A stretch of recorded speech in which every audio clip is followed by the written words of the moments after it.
Maple syrup. No, maple You're syrup. almost playing another song, but I will not say what it I was. don't know what song it almost was, so that's the thing. Sometimes I might play things that are almost songs, and that can get us in trouble. So we're never going to do that Well, again. that's why we won't say anything. And plus, honestly, you're missing a couple of chords, but it was close. But you're fine. So welcome to our guest for today. We are welcoming the wonderful people from Hot Banana Games, Pauline-Fate and Marie. And tell us where you are from and what's going on. Hi, I'm Pauline, and we're both from Vancouver, BC, and Yes, so obviously I am Marine. Yeah, we're from Vancouver, BC, in the West Coast. Excellent. And we're here today to talk to you specifically about Steam Up. But before we get there, we like to ask our guests about how they got into gaming. So why don't you tell us how you got into tabletop gaming? Like your origin story. Where did you come from? I think Pauline needs to start first. I guess I could start first. I guess as a kid, I really liked playing video games in general. And then I like to play party games. And then eventually I got into Magic and production. So then I kind of stopped for a little bit. And then after I retired from Magic, then I picked up board games. And then my friend introduced it to me. And then I got really addicted. And then eventually my collection got bigger and bigger. And then I like variety of board games. Like I like abstract more and worker placement. And then eventually, I introduced it to Marie. Yeah. You have a hi. Somebody's saying a hi to you. Yeah, so it's a familiar face. It's Pauline's sister. There you go. So, yeah. Pauline, when you say magic, you mean like legit stage magic, not like Magic the Gathering card game. You know what's funny? I was thinking you should have Magic the Gathering, but then you said that I'm like, that makes way more sense. Yeah, so I think you should clarify that. Oh, so I'm actually a magician. Like I'm a side magician. That's so much cooler in so many ways. And no offense in any way to Magic Gathering people. I didn't play Magic Gathering at all, though. But I did play. Okay. I perform magic, stage magic, and I produce shows similar to like David Copperfield kind of shows, like shows. And then and I did it in theaters, and then eventually it's completely different from what I'm doing, like tabletop games and nursing and all that. It's entertainment, though. It's still like very similar. Like they're all people based, right? Yes. Yeah. I like to interact with different people. Mm-hmm. Yeah, and just in terms of magic, is that something that you're going to continue doing, or is it something that you said, yeah, I've done it, I've done enough of it, and tabletop's the new thing, or is there a way you're going to use both of them? Are you going to do like magic tricks? And on your, on your Kickstarter video, what's going to happen? Well, I officially retired in 2018. That was my last show. And then, but occasionally I do miss it on and off. So I might just put some magic into the board game on and off. Okay, cool. Yeah, I kind of force her to use magic sometimes. You don't just catch other people's attention. It's a good way to do it, right? So, there's nothing wrong with a little showmanship like that. Yeah. Honestly, that's what entertainment is based off of. Yeah. Right? What's that behind your ear? Oh, it's a shumai. Yeah, exactly. Too is finding a way to kind of like put some of those, if you could, like that kind of like some of those funky logic that comes from being a magician. Like, how do you weave that into almost like a gamified way? That could be really funky too. Yeah. It's a different line of thinking that everyone has. So it'd be really interesting to learn through.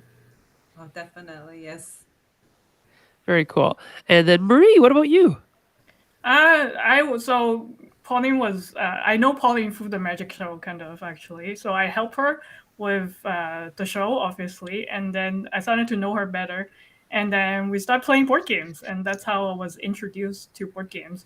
And I think the first one she taught me is like Ticket to Ride, and then it completely blew my mind. Like from what I had, like rummy with plastic trains. Yeah, exactly. Right? She has those deluxify Ticket to Ride too, so I'm like, this is so cool. It's a great extension. Yeah. Yeah. And Pauline, was that your first game as well? Like your introduction game to the hobby of gaming? Was it Ticket to Ride, or was it some other game? It was actually Trains.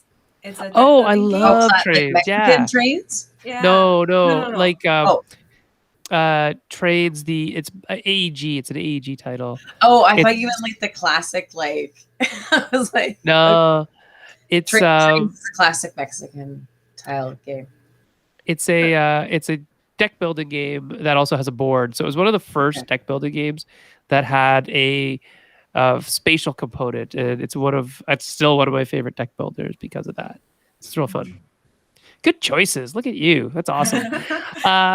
And so now, when did you start switching into thinking, oh, let's make a game? How did that happen?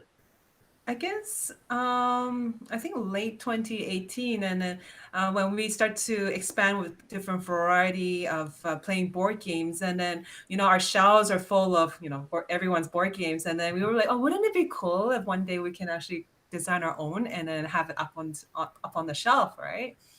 And then we were like, oh, let's give it a try, and then we were thinking, oh, but what kind should we do? And then on my board game table, I actually have a drawing as my childhood drawing of dim sum. Oh, And we were like, oh, why don't we have a dim sum game? Yeah, there's never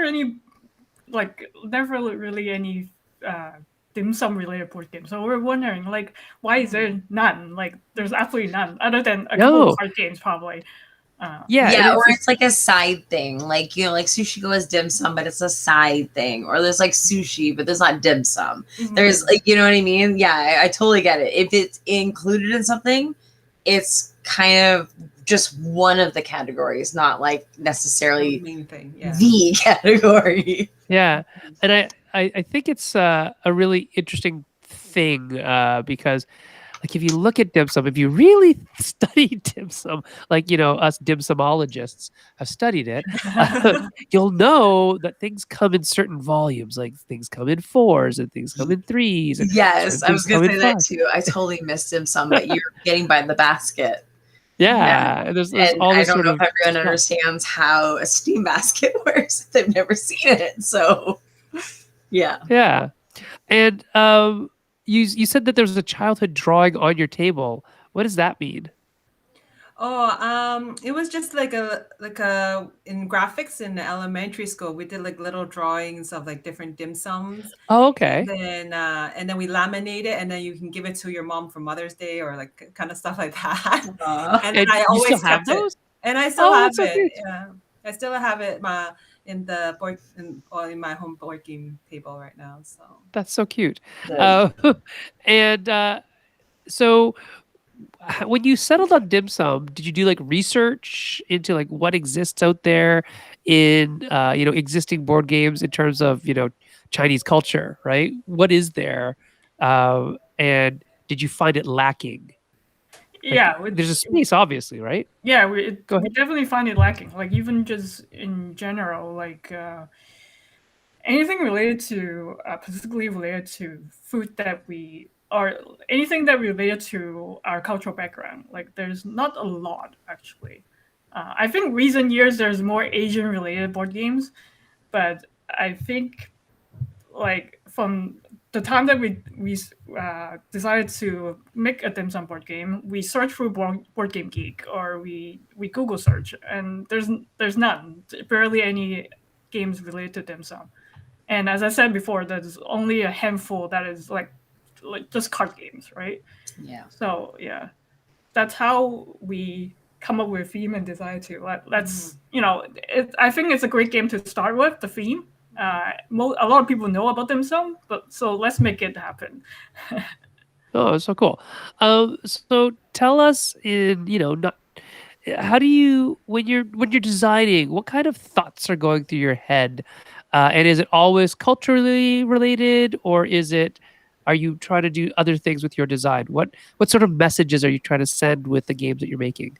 That's all right. It's experience based too. Like what are you trying to translate through it? Yeah, so we as ourselves, because we decided to publish our own game, we have to come up with we have to create our own publisher company, right? So so Hot Banana Games, the philosophy behind it is to create Asian-related board games. We want to, because we're Asian ourselves, we want to, but then there's not a lot of actual games that are designed specifically by people from that exact culture, right? So Right. what we wanted to do is to do our best to design games related to those cultures and in a fun way, so then people can learn about it and in a most authentic way, right? Right. Yeah, so I think that's a great philosophy, and it's a wonderful way to bring culture to gaming. There are obviously games about China. There are obviously games about Chinatown, and there's even a new one that's just out about the Taiwanese night markets, Yeah. and things like that. But the vast majority of them are not designed by people that look like you and me, and that's interesting. It's like When our theme sort culture, of thing, yeah. yeah, when our culture becomes like a window dressing for other people's ideas, and I'm when I first saw those games when I was starting, to play games in this genre in like the late '90s, I think was when I started playing like European board games, I'd call them, I guess. And all the Chinese theme things and Japanese theme things. It's like, oh, look at this. And then it's like, oh, by some German name. It's like, oh, I wonder if this is any good. German, that's fair. Right. And they were fine games, but they really didn't bring out the culture of, China or It was more like a Japan or delivery message wherever. more than anything else. It was very tacked on. Like it was very like a theme that was just very generic. So tell me, hot banana people, how are you, doing justice to, the Chinese culture through your games? Because I know you are, but tell everybody how you're doing that.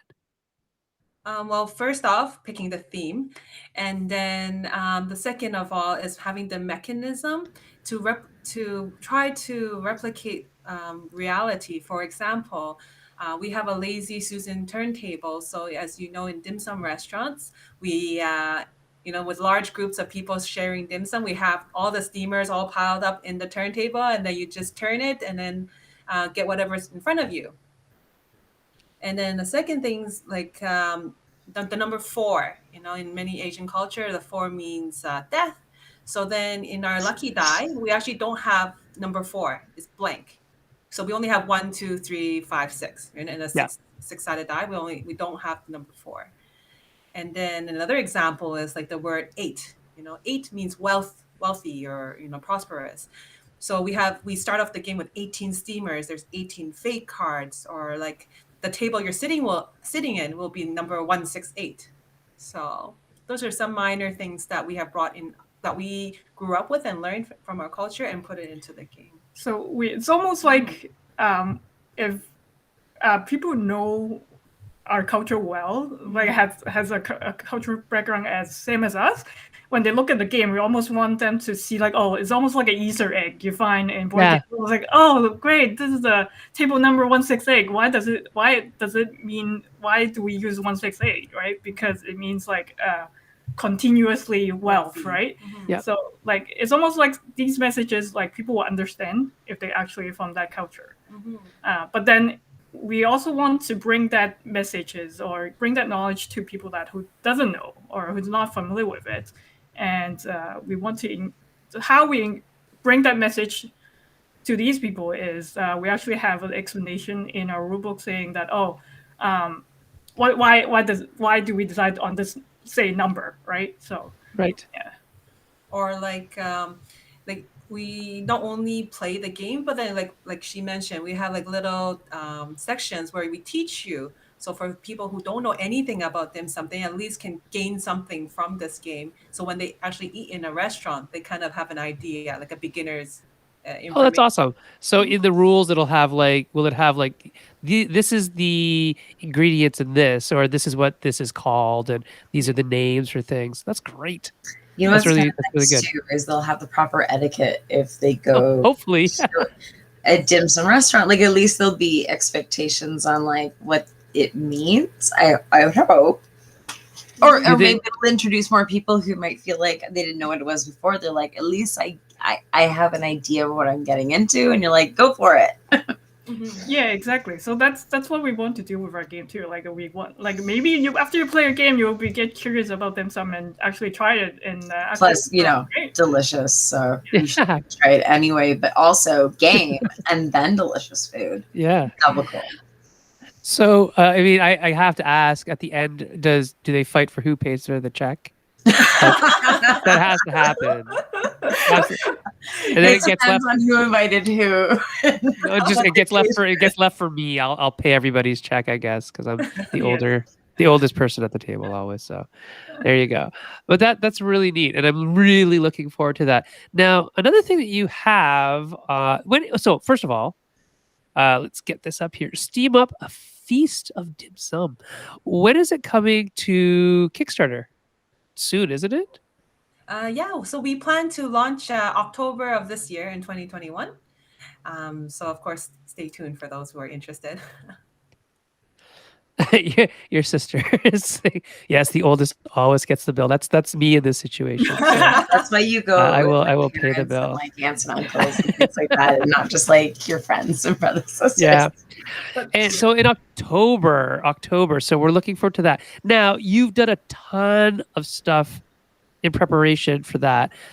You have your physical copies. I think I've seen a lot of them. There's a big stack of them, a Pauline high stack of prototypes. You have a tabletop simulator mod that looks absolutely gorgeous. Nice. You've also won multiple awards for multiple contests. Tell us about that experience. How did that feel? So far we only won Iron Award, but we're finalists of other awards. Right. At the same time. So I just want to clarify that. Sure. Yeah. You're winners in my book. You've already You're won. like nominated for multiple awards. Yeah. So Yeah. hopefully in the next 1 or 2 months we will say that we're actual multiple award winning. Yeah. So it feels good. Of course it feels good to be it's we will never imagine that we will actually win an award, right? Because it is our first game. We don't really have a feel of like what other good games is out there to compete with. Right. So yeah, like well, I think like putting our game into all these competition, it gives us a confirmation saying like, oh, this game is in fact people are interested in, that is a niche, and that's something our dream to put it onto a game is actually can be made, and confirmation feeling. And like we learned a lot during the process, knowing that the world is so big, so much knowledge about the board game design, and constantly like doing all these competition, we also get feedback, and then with the feedback we can also like help improve the game even better.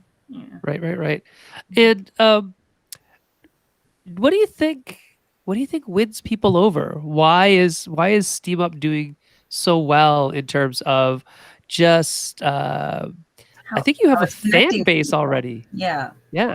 But why Steam Up?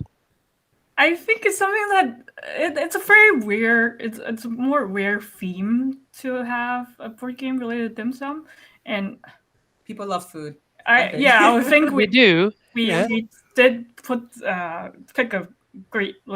a unique theme on food, right? It's very easy to communicate with someone about food. So the game also has a really great table presence, so it do attract people when they don't know about the game, they want to look at it and find out what it is, right? I think it's just overall the theme is very unique and it's fresh and new. Like you don't see that every day. It's not another board game about, I guess, another board game about trains, or Yeah. the board game about Right. a fantasy board game like fighting and stuff like that, right? So You've definitely hit on something there. There's a lot of people looking for games that aren't, competitive about, war and fighting and that kind of stuff. And obviously there's people who will like I that, think and that's cool. food and animals are Yeah. like that perfect, safe gateway. Like, Yeah, and it's comfortable. It's a very cozy, comfortable feeling to play a game about something that's non-combative in nature. And I think you've hit the nail on the head with that yeah, one for sure. or if you're going to project onto it, you want a positive experience. Like I'm cool buying dim sum. I don't necessarily want to think about like killing people. You know, there's a very big difference on like the slice of life element. Do you know what I mean? No, it's totally true. And so, I also know that even when you posted that picture, so that was for the hashtag Katja challenge when Katja Howitson, one of the moderators for Board Game Revolution, stacked up boxes up to her height, and then Pauline did the same thing but with just steam up boxes. Um, are those hand built? Yeah. Or did you? Wow. And then, How many games was that? yeah, I guess how we're many asking, games? how many games tall are you? Yeah, how many games tall are you of your own game? how many was that? I think it was like around 20. Okay, 20 games tall, and I couldn't help but notice. I mean, I'm going to be one of the first ones smashing that like button for you guys and say, this is awesome. But I was not the only one, right? There were other people who never heard of this game or like, I am also a fan of this game now, because they're like super interested, and they're like, tell me more about this dim sum game. And it's amazingly not Chinese people. It's like all sorts of other people like saying, I need this in my life. I want this. I love dim sum.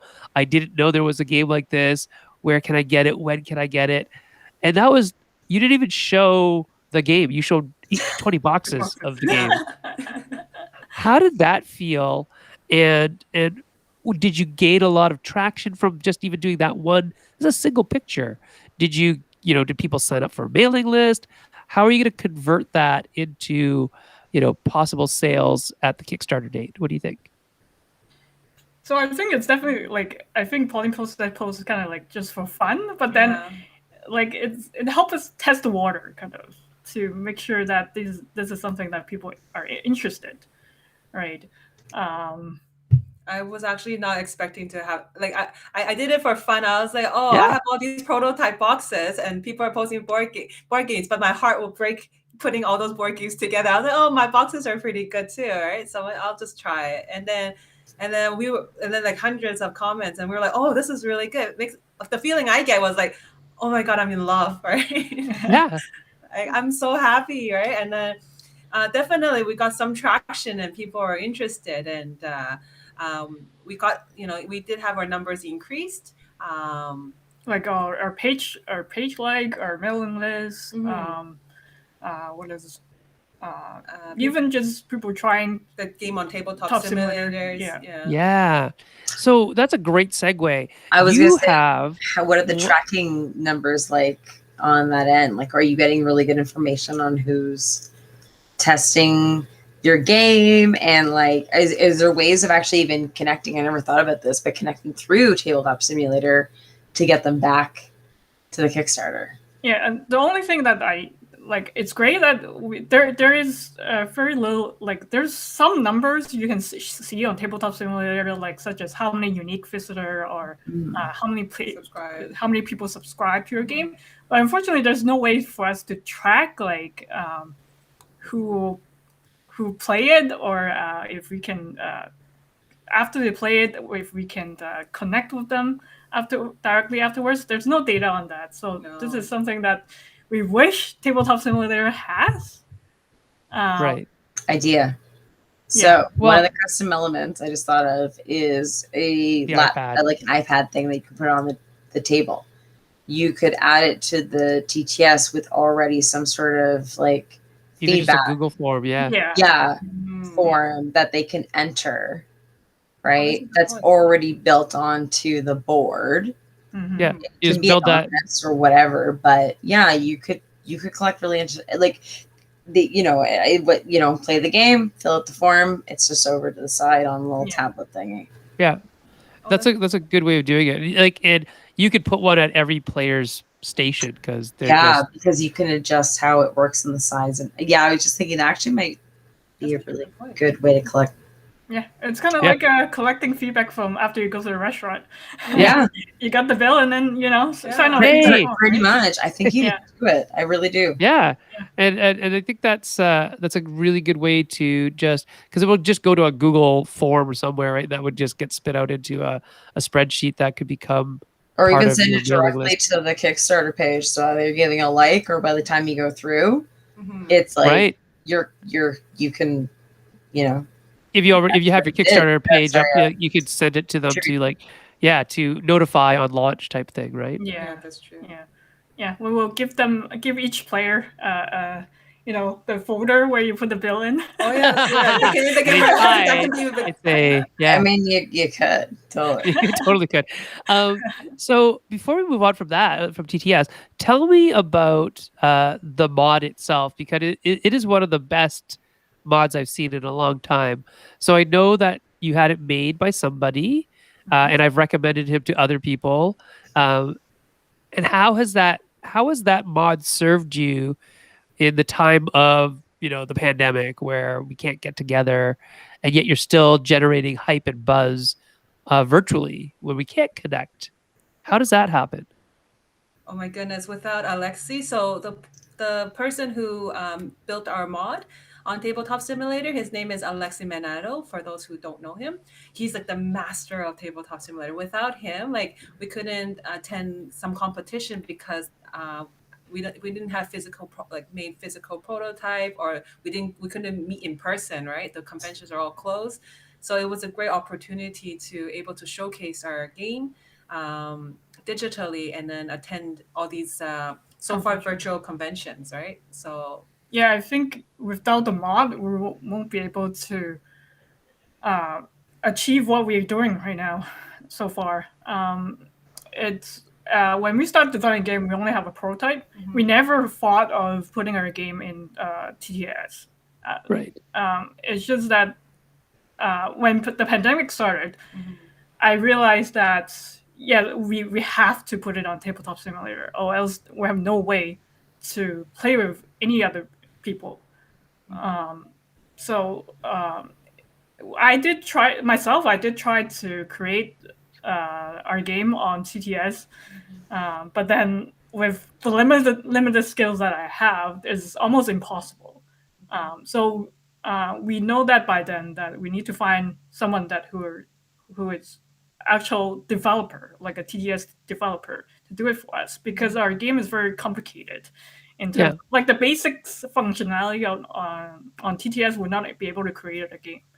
So we need somebody to program it for us. So luckily we find Alexi, and so far we have been promoting our game or playtesting our game solely on TTS, and how good it looks is actually help us For sure. gain a lot of followers, or Visuals matter hugely in so many different arenas. Like I know people like to pretend they don't, but they 100% do. If you see a neat bit, subscribe. If you see a pretty picture, subscribe. Like we function like that. That's how books get sold. That's how games totally. Your sister's saying your dedicated fans are already reserving copy for their friends. That's good. That's good to hear. Good to hear. Your sister's keeping track of all the numbers for you. She's a good sister. So, in terms of the mod, it took a long time to make it. It was great. Like long time in terms of you struggled and you found Alexi. Alexi did it with your guidance. Made this beautiful mod that is top tier in terms of functionality and some automation. It looks great and it functions great. And you're turning that into, in this weird non-contact age that we live in currently, you're turning that into like your primary, like your only almost your only method of showing your game off to people currently, right? What are you doing in terms of media? I know it's coming in October, but are you doing anything currently to help maybe build some hype up, or do you think it's too soon? Are you waiting until like a couple months before? Yeah, so far we're only doing organic marketing right now. So what that means is just I think we play test every weekend. We Saturday, demo yeah. every Saturday. People might sign up, and if they're interested, we post on different social media group, Facebook group, Twitter, stuff like that. And different conventions, and eventually we are actually still in processes of. You saw the picture of the 20 prototypes. Yeah. Currently, I'm because I'm hand making them. It's taking a little long, so hopefully once those are done, we can send it off to content creators, and hopefully that will also continue the hype, and people will know and get to play it physically as well. Yeah, and then Right. later down the road, obviously we'll put some advertisement out. But right now it's a little too soon. But yeah, we started to promote the game early because we know it's gonna take time without convention. Sure. So that's why we started. That's why we started this early, and it's great. So people are starting to hear our game. People are starting to know our game. Yeah, so it's great to start early. Well, I was gonna say, just as a general rule, if you are fairly sure you can maintain your launch date kind of thing, there's no such thing as too early. The only thing that ever happens with too early is if you can't actually get your thing out anywhere in the time that you're saying. Like if you say I'm coming in fall and you come in the fall, there's no such thing as too early. If you say you're coming in fall and no one sees you for like another year, that's a very different thing. I think people forget that idea. So the soonest you can get out, there's no such thing as too soon, because if they want to buy it, they will buy it. Yeah. So in terms of your plans for marketing and things like that, you have a lot of lead time, which is wonderful and great. You have done contests. You say you've done some of the online cons. Which online cons have you done, and what did you find useful about them? And what would you have hoped could have been better? Oh my god, my favorite con so far is like Boston Fig. Oh, good. Boston Fig did this like virtual, almost like Pokemon kind of. Yeah. And you actually, so your little character, when you reach to another character, then you'll actually see each other, like almost like Zoom kind of thing. You can actually talk to them in person, and you can share your screen, and they're able to even play, well, providing they have tabletop simulator, they can actually play with you and demo a little bit. So trying to replicate like a convention, right? And we were able to meet a few other people, get to know a few other designers as well too. So you can actually walk around the convention hall, the Yeah. first one, and then check out other booths as well, right? Yeah. So yeah. It was. So rather than a bunch of random links on a page, it's actually has a bit of like physicality. It's interactive. It's like a map that you're going through. Exactly. That's very cool. Yeah, so you actually got like in person. It's exactly like how you talk in convention. Talk to people in convention. You have a short conversation. You can show them your game, and then if they're interested, they can play it. If they don't, they can leave. Right. So it's quick, and it's a quick way of talking to people and knowing a lot more people. And then other convention, what other convention did we go to? What other conventions we did? We did Owl Shucks last year. Yeah. But unfortunately, we don't have any.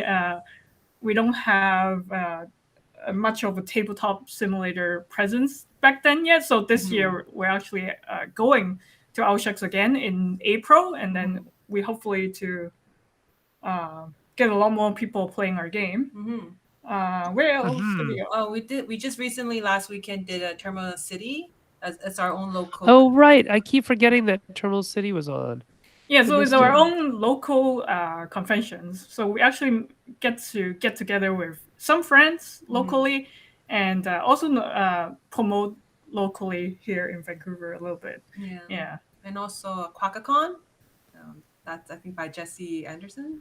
He had a Yeah. QuackaCon. We also joined at his convention too, and we were able to play, show people our game and be able to play with them as well. Yeah, there's just so many conventions out there online. I think even the pandemic actually benefit us in We terms don't of have to promoting. Oh, really? Tell us how. Yeah, because Oh, without yeah. online conventions, then I probably wouldn't attend Boston Fake, right? Right. It just makes so we were actually planning on before pandemic we were actually planning to go to convention ourselves, but there's only limited convention we can go to. By having online convention, we can basically go to every single one of them if we want to. Right. Yeah.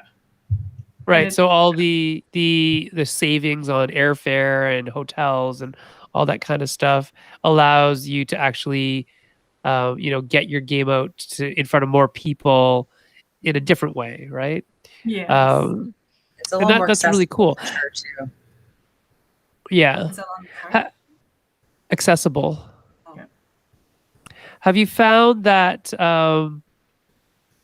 people are responding well to digital conventions, or do you think that people are kind of tired of them and just want to get back in person? What do you think? I would love to have in person. I'm sure the other players would also want in person as well. But yeah, Right. there's always a group of people that doesn't do online convention, but I think there's a huge group out there that they got used to online convention now. They got used to playing online, so they're very open to that. And I think you're right. I think there is a whole group of people that can't go to online conventions for whatever reason. To physical conventions for whatever reason, like cost, or they're from a different country and they don't have a travel visa, or it might not be accessible because they might have a disability. Yeah, There's all sorts so of stuff many like work things and family. Yeah. Yeah, I think Shucks. It's usually every year. It's like in Vancouver, so they do a convention in every year in Vancouver. But let's say because Shucks is from England, right? Yeah. From England. So they a lot of people, local people, actually able to attend our Shucks, which is their online convention, due to that. And Right. usually they won't come to Vancouver to attend it, right? So they were able to attend online. So I think that's actually pretty interesting. Yeah, I think there is. I think obviously people would rather have real conventions, but I don't think online conventions are horrible bad either. I think they're definitely better than having nothing. I know that a lot of depends on the vendors are not experience. happy with them, but yeah, it depends on the experience they're delivering. Obviously, the longer this goes on, the more they can figure out, right? And there's some really neat online platforms where you can be, a little avatar walking around and interact with people.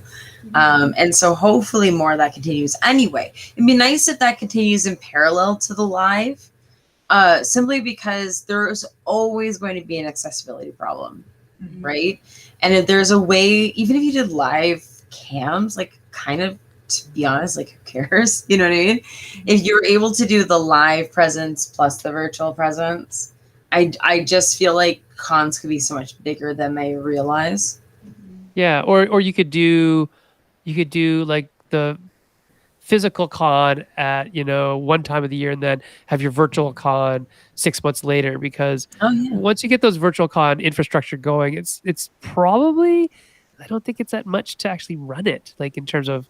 No, I mean, I was thinking looking and at some of the planning platforms. the same. It can be, obviously it depends how many people sign up for what price, but ultimately you only have to really pay for members the days you're running the con. So you're not spending a ton to maintain these spaces as much as you get to figure out the ticket sales for the day.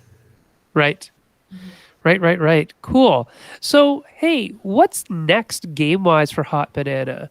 Are you thinking of making more games? Are you thinking of the future already? Or you just kind of have the eye on the prize and say, no, we just got to get, Steam Up out and done, and then we'll start designing? Or have you Well, I already was gonna started say, and designing? theoretically, could be starting your own publishing company. Would you consider looking at other people's games Right. too? Ooh. Yeah. So obviously, if we continue, it depends on the success of Steam Up later in the year. But we actually have some ideas what we kind of want to do the next game, for example. Ooh. And Pauline is looking always think about a game for lion dancing. Yeah. I was just gonna say that. You better make a lion dancing game. That's what I was literally just gonna say that. And I already Please do. have the artist in mind, and I kind of have an idea. But the lion dance is the next one we want to do. It's obviously a very rough idea right now, but that's one of example theme that we kind of want to do. Yeah. But before that one, will be if the Steam Up is successful, we do have an idea of expansion. Like, For Steam Up, yeah, yeah. like egg tart, for example. Okay. Yeah. The steamerlet, something, yeah. Yeah. So so in the future we do want to continue this, and I wouldn't say no to looking at other designers' games. I mean, there's things that we don't know. Obviously, we're not expert on, and we do want to explore. Like even just lion dance, we're not completely familiar with the theme, but it's a theme that we want to do. So then maybe someone out there would have a game already that fit that mechanic, fit that theme nicely in terms of mechanics, right? Right. Or gameplay. So so we're open. We're definitely open to look at other designers' games. So in terms of that, just because I know that culture and design are a very important part of what you are doing as Hot Banana, do you think that you'd have a preference for designs that were from Chinese people or Asian people, or would you say, okay, we'll take a really good design from somebody who's not from there, but we'll make sure it's culturally sensitive, and we'll make sure that it represents the culture, or specifically the lion dance. Well, we'll help do the research. We'll use our contacts in the the Chinese community to find out more about that and make sure that we're doing the culture justice. What do you think is going to happen? What would you like to happen? I think the first thing I would look at is definitely designers from our own culture, because it's easier to communicate with the designer in terms of the theme. It's like the minor details of knowing the culture, they would know more. At least, yeah. So we do we want to design games that just thematically make sense, that are actually connected to the theme, right? Yeah. So, and not just randomly placed because it's just it's part of it. Okay, let's just put it in. We don't want a side dish. Mechanically makes sense. That doesn't matter if it doesn't thematically make sense, right? Yes. Yeah. And I get exactly what you're saying. So when I work with Banana Chan, who's also Chinese, it's just so easy. I honestly, it's a breath of fresh air, and I work with Erica all the time, so it's not anything that is negative to say about other people of other cultures. It's just that I don't have to explain myself when I say, oh, right, we're going to put this in the game. And there's no need for explanation because she knows exactly why I want X, Y, or Z in the game. Because she also would want that too if she had thought about it. She just didn't. And I happened to. She's like, oh, yeah, that makes total sense. And vice versa. Whenever she says, oh, I'm going to put this particular restaurant in the game, it's like, yeah, do that. I also agree that's really cool. But I don't have to say that because she knows. So there's not a lot of pushback and questions about these things. And I do appreciate that about the shared experience, right? The shared culture, where we don't have to necessarily prove it, argue about it. I don't know. It's weird. It's different, but it's different, and it's just comfortable and cozy. But there is obviously good reason to work with people outside of our cultures. And how do you feel about that? Are you, is it going to be like, Asian artists, Asian graphic designers, Asian designers for an Asian publisher that is going to then put out games that are accessible to all other cultures? Or, is it basically what I'm asking is how important is it to you if you were to become a publisher of other people's games that all parts of the game were, or as many parts as possible, were done by people from that culture? What do you think? It is. I think it is very important. Even in terms of art, like even for art, if we if we work with Asian artists, you do notice that it's different. It's just different from. So, for example, Yeah. like you work with one of our the illustrator is from Hong Kong, and we have Yeah. three artists, and they're all from different parts of Asia. And Yeah. then, so when you tell them, "Oh, I want a dim sum table setting," I don't need to describe it; they already know what. Yeah. Oh, you need chopsticks. You already need cups. You need chili oil. Like it's already. I don't need to explain in details. Whereas, Right. let's say you show you if we decided to work with like someone that doesn't have dim sum background, it's really hard to explain it. We can show them photos of table settings and stuff like that, but there's a few of, like when you look at it, you can feel you can almost tell that, oh, this is not by an Asian artist. Like I don't know how to Yeah. explain that, but you can tell. It's, Somehow. No, I well, get it. it's I when get it. someone draws something they've never used before. Yeah, exactly, right. So there's always these tiny details that you can't explain. You just can't explain it. Like you just know. Yeah. So like if we're in the future to work with non-Asian designer, obviously we would need to hire. If it's a theme that we're not familiar with, obviously we would need to hire proper cultural consultant. Yep. If it's within our ability to design a game related to Asian culture, then we will need to make sure that it is as authentic as possible to what we envisioned it, right? Mhm. I find that fascinating. I tell this story all the time. When I wrote Jiangsha, we hired a whole bunch of consultants because, Banana and I are only two people, and we're only two people who are, have this very limited experience of being Chinese Canadian or Chinese American. And so we thought, oh, let's ask a lot of different people about their experiences. And so we talked to people from restaurants. We hired a restaurant consultant. We hired people to tell us about, their experiences in different parts of America as immigrant families. And um, it's it's like a testament to how much we care and how much you care about our culture. It's important that it gets represented correctly. And then there's people out there who just say, oh, Chinese game or Japanese game, just stick some kind of chop suey font on it and call it a day, right? It's very Asian now. It's super Asian, so Asian. But obviously, And- if we look at it, then we can exactly tell, oh, this oh is yeah, for sure it's not done by Asians, right? Yeah. yeah, and it's a thing. Like, I don't want to make games that just Asians like. I don't. I want games that everybody likes, but it still has to represent who I am at the core properly. It can't be some weird watered down version or some totally incorrect version. Um, Even I just did some cultural consultation for another company, just looking at characterization of people, and it's like, hey, you might not want to do that because you tell them, you give them reasons. At the end of the day, they're going to make the choices whether or not they can afford to pay their artist to do more work. But the idea should be hire cultural consultants first, so you don't have to redo the work, right?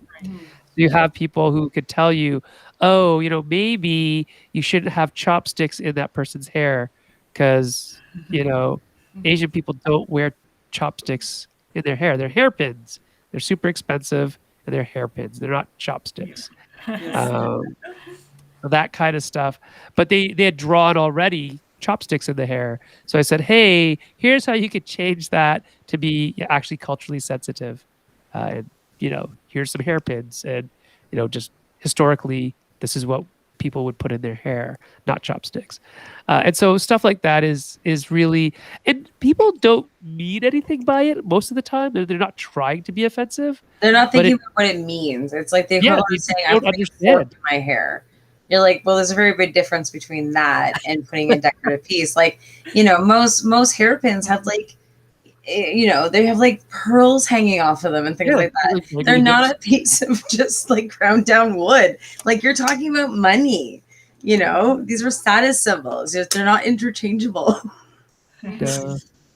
People don't get it. But it's, and I mean, kudos to people who do hire cultural consultants. But my warning is do it first. Like hire us before you've done any art. Stories are fine. Hire us after the stories because you can edit your story. But if it's artwork that you have to ask an illustrator to It'd be do costly. revisions on, Yeah. that could get costly. And that makes you even more resistant to making the change, Right. right?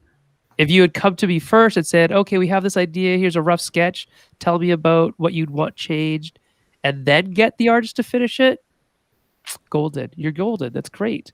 It's when you come in expecting me to rubber stamp your work afterwards, and I give you a 3-page list of errors. What are you going to do with that? Hopefully something, but because it's yeah. well, yeah. So as a cultural consultant, it doesn't feel good for me to say, yeah, I was a cultural consultant on that project, and have that project still have 2/3 of that list of errors still intact in the game. Doesn't make me want to work for that.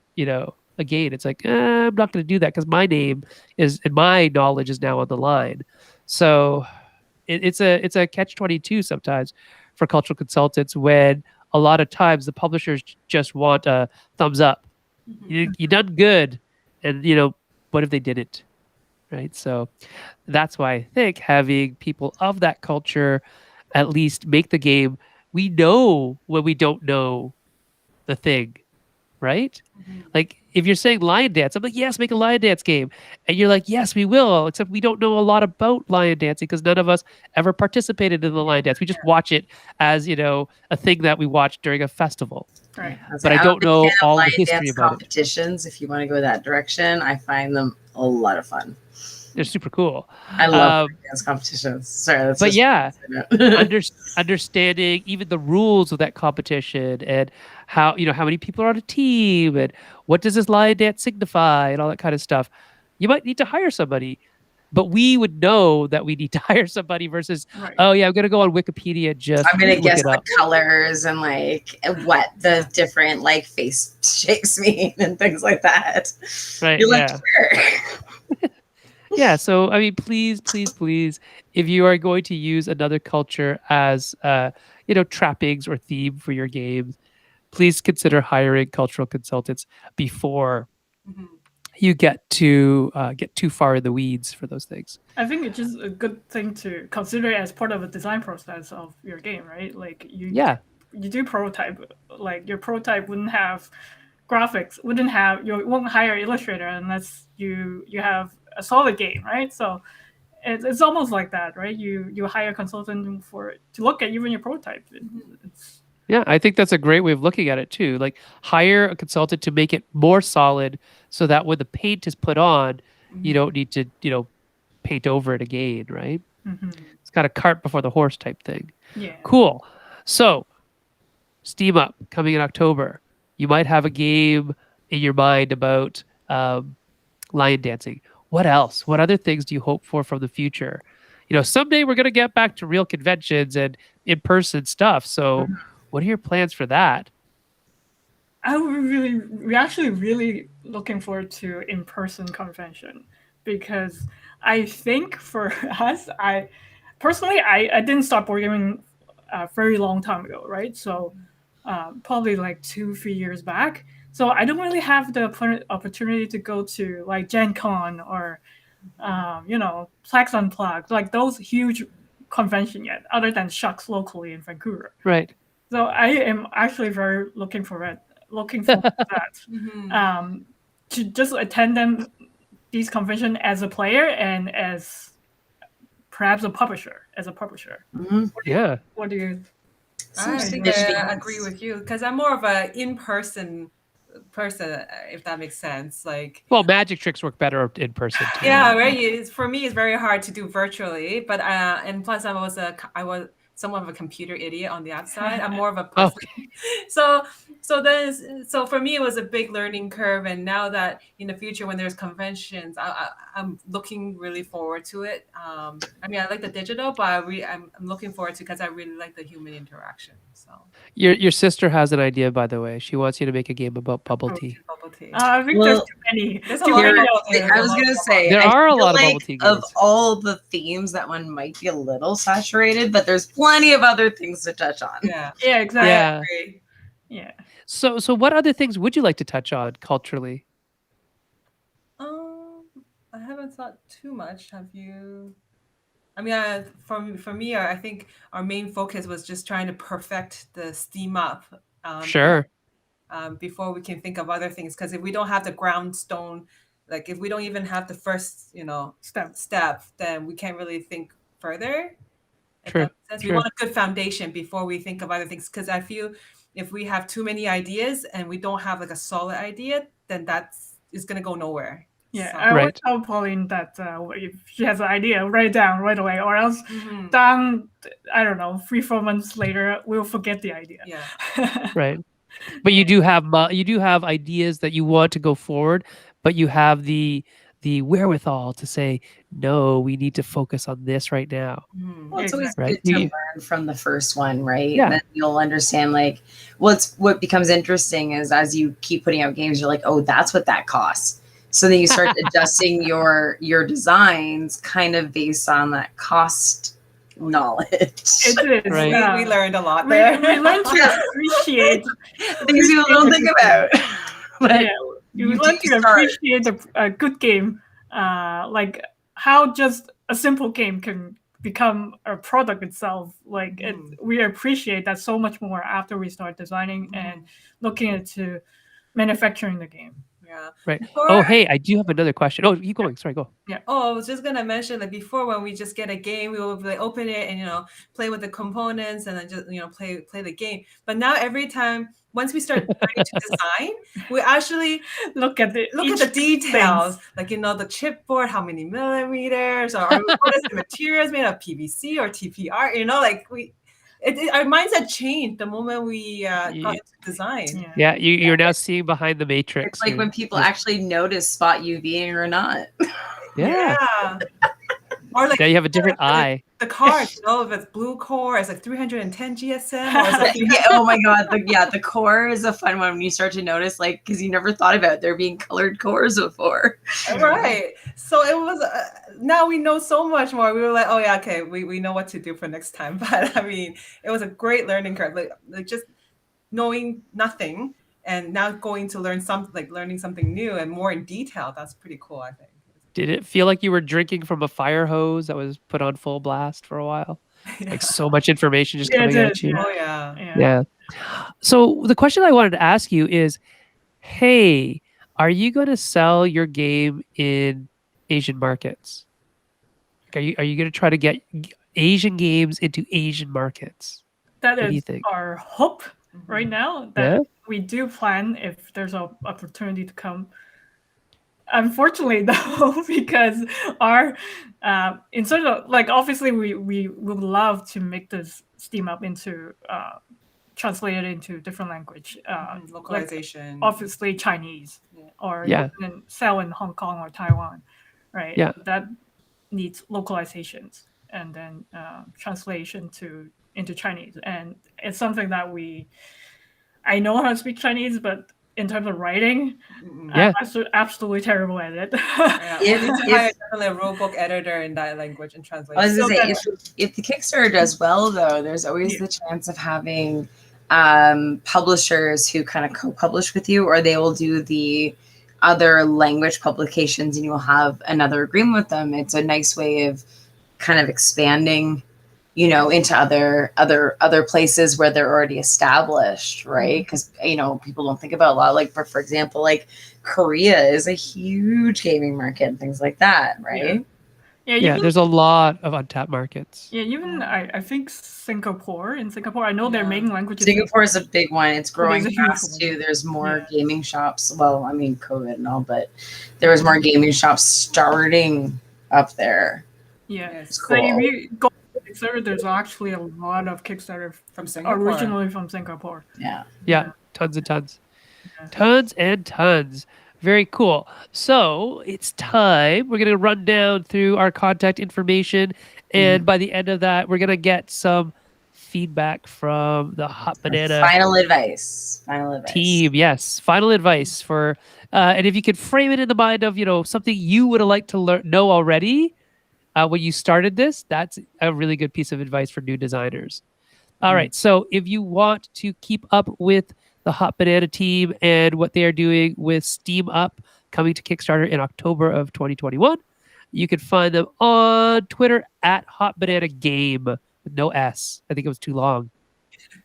Someone took I think it was someone's too long. Yes. Somebody took their S. If Perfect. you go onto Tabletop Sim, can they look up Steam Up and they'll see the? Oh yeah. Because honestly, So- that is a great way to know if you want to back a game. Because as soon as you like it, go back it.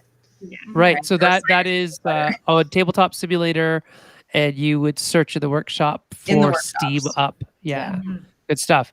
If you want to reach Erica, she is at Erica Buyuris on Twitter. Jesse, who is not with us tonight, is at TT Void.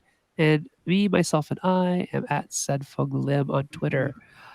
If you like what you heard tonight and you want more awesome guests, please consider supporting us at www.patreon.com/meeplesyrup. And that helps to keep our lights on, get our microphones and all that kind of stuff. And we do have plans. We still have plans, by the way, when conventions are for reals. We had done a whole bunch of stuff online with like video casting, streaming from prototype conventions for new designers to show off their stuff online. So it was really great, and we'd love to see people again and be able to stream for you as Meeple Syrup. So that is something we are looking forward to doing as well in the future, and that is something that our Patreon supporters help us to do. All right, so are you ready, Pauline? Are you ready, Marie? Give us your final advice. 1, 2, 3, go. For me, I think if you just starting out board game designing, definitely check out 4 of my favorite places, which is Board Game Design Lab from Facebook, Jay Cormier Off the Page on YouTube. He teaches you what to do from begin, or like at least his experience from how to start a board game business, how he designed all the way, post Kickstarter and other things like Jamie Stegmeyer and James Math. They have valuable information. There's so much information that help us lead us to this way. So. And be prepared to absorb as many knowledge as you can in a short time. There's so much in terms of if you actually down the road, if you decided to go for board game publishing, there's a lot to learn. Make sure you're prepared for that. I think we kind of underestimated at the beginning how much we need to know before we actually go for a Kickstarter. So be prepared that you got a lot to learn. Yes. Yeah. And you're being able to just be a sponge, absorb as much as you can. Yeah. Excellent. Well, thank you very much. Adam Young says, thanks all. Looking forward to the game. More food appreciation games excites us. And Candace says, really excited for Steam Up and to see more from Hot Banana. So you've already got a bunch of fans ready for your game. And next week on the show, we will have Josh Dirksen coming to talk to us. Josh is a game designer and graphic designer from Mississauga, and he works with Lynn Vander Studios out of Guelph, Ontario. But what he has done is he was the person who was responsible for Heroes of the Artillery Cluster, which was a fan-made campaign game for X-Wing. And he wanted to make it. He did it. And people were clamoring for it to be published officially, and it wasn't, unfortunately. But the sister of X-Wing, which is Star Trek Alliance, which uses the same Pathfinder system, Pathfinder flight path. That's it. Flight path system that is used in Wings of War, in D&D Attack Wing, in X-Wing, and in Star Trek Alliance. Well, it's Alliance is the name of the box that it's in, but there is another game name for that. Anyways, it's a 2-player campaign set in the Star Trek universe that uses Josh's systems that he designed for Heroes of the Artillery Cluster. So we're going to be talking to him about that, plus a whole bunch of other stuff, because as Erica said before the show started, Josh is just a wealth of information in terms of working with IP and in terms of graphic design. So we'll have him here next week. Erica, anything you want to say last minute? I think that's all we're at for now. But, if anything else ever comes up, go to the People Shop Talk page.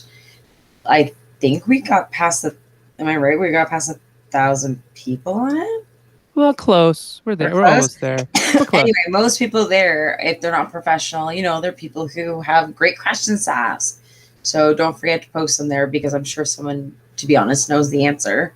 Yeah. But it's always good because it also helps us try to figure out, what would be good topics that people would be interested in. Right. Oh, that is a good point. Josh is our last scheduled guest for a little while. Not that we don't have more coming, but There's we don't tons of have people. We just anybody want to know scheduled.